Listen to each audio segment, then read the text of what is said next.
से अवधेश जी का कहना था कि अगर हम यहाँ से विधानसभा का चुनाव नहीं जीत लेंगे तो इस्तीफा दे देंगे जी, इस्तीफा देने के लिए बोले थे जो है सांसद पद से जी।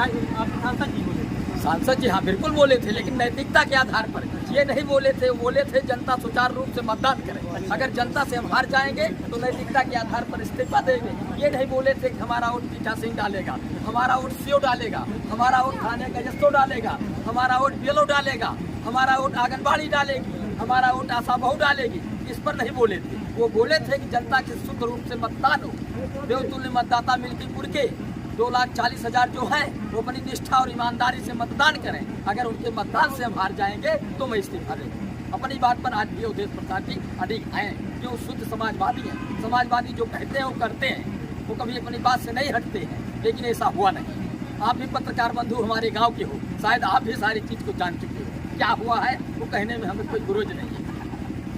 जिस तरह से ये तैयारी भी चल रही है तो 2027 का क्या नतीजा रहेगा समाजवादी? 2027 का नतीजा समाजवादी पार्टी की अखिलेश यादव के नेतृत्व में, डिम्पल यादव के अंदर आस्था विश्वास व्यक्त करते हुए, माननीय अवधेश प्रसाद की अगुवाई में, माननीय शिवपाल जी के रण क्षेत्र में संघर्ष के बाद समाजवादी पार्टी की परचम बहुमत उत्तर प्रदेश में सरकार बनेगी। माननीय अखिलेश यादव उत्तर प्रदेश के मुख्यमंत्री बनेंगे। जिस तरह से नेताजी आपका आरोप है कि यहाँ से बीजेपी जीती है, समाजवादी हार गई। समाजवादी जिस तरह से अयोध्या विधान जो है लोकसभा की जीत हुई है, तब तो ईवीएम में कोई हेरा फेरी नहीं हुई थी। आज जो है हम ईवीएम पर नहीं बोल रहे हैं, हम ईवीएम पर नहीं बोल रहे हैं। ईवीएम में कोई गड़बड़ी नहीं।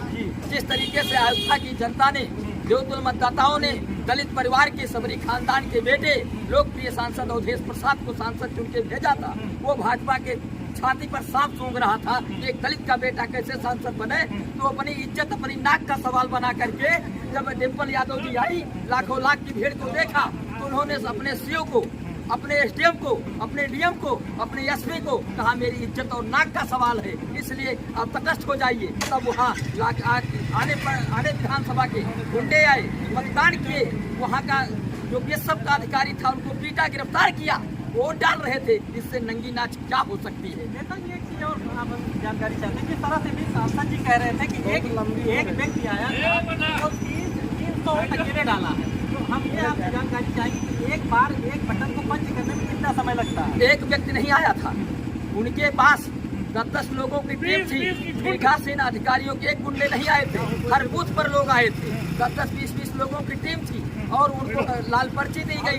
यहाँ तक कि पीठासीन अधिकारी पोलिंग बंद करा देता था 4 बजे, और 4 बजे बंद कराने के बाद वो खड़े बटन को दबाते थे। ये सवाल हम आरोप नहीं लगाते हैं। आप क्षेत्र में घूम लीजिए, जब विश्वास से लोगों की समीक्षा कर लीजिए। आप कहीं दूरी के नहीं, हमारे घर के हैं, हम आपका सम्मान करते हैं। आप मीडिया की लेखनी के दम पर आज लोकतंत्र बचा हुआ है। अगर आपकी लेखनी ना रहे, लेखनी, तो प्रजातंत्र नहीं बचेगा। इसका आप भी एहसास करते होंगे।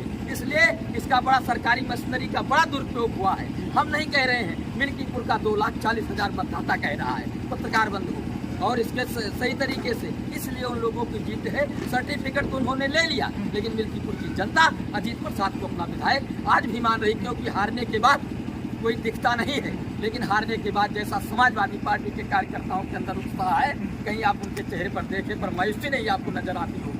आप उनके कार्यकर्ता पर उत्साह नजर है। अगर कहीं वो अपनी हार मान लेते तो आज यहाँ पर न दिखाई देते। नेताजी एक चीज अभी देखिए, जिला अध्यक्ष पारसनाथ यादव जी ने एक बात और कही है कि इधर आवारा छुट्टा जानवर काफी घूम रहे थे, तो सांसद जी भी इससे पहले यहाँ से विधायक थे और अभी वर्तमान में अयोध्या से सांसद है, तो ये मुद्दा कहाँ समाजवादी उठा रहे हैं? अरे माननीय सांसद जी ने सांडों का फोटो बना करके जब विधायक थे तो उत्तर प्रदेश की सदन में ले जा करके योगी साहब के सामने आवाज उठाया।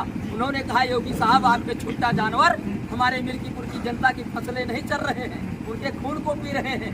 योगी साहब ने कहा कि माननीय अवधेश प्रसाद जी सांडों को कहाँ से लाए? माननीय विधायक, उस समय विधायक की हैसियत से अवधेश प्रसाद जी ने कहा, योगी साहब ये सांड कहीं हम विदेश से नहीं लाए हैं, ये सांड आपकी कृपा दृष्टि पर छूटे हुए हैं, ये आपके छुट्टा छोड़े हुए सांड हैं, ये हमारे नहीं हो सकते।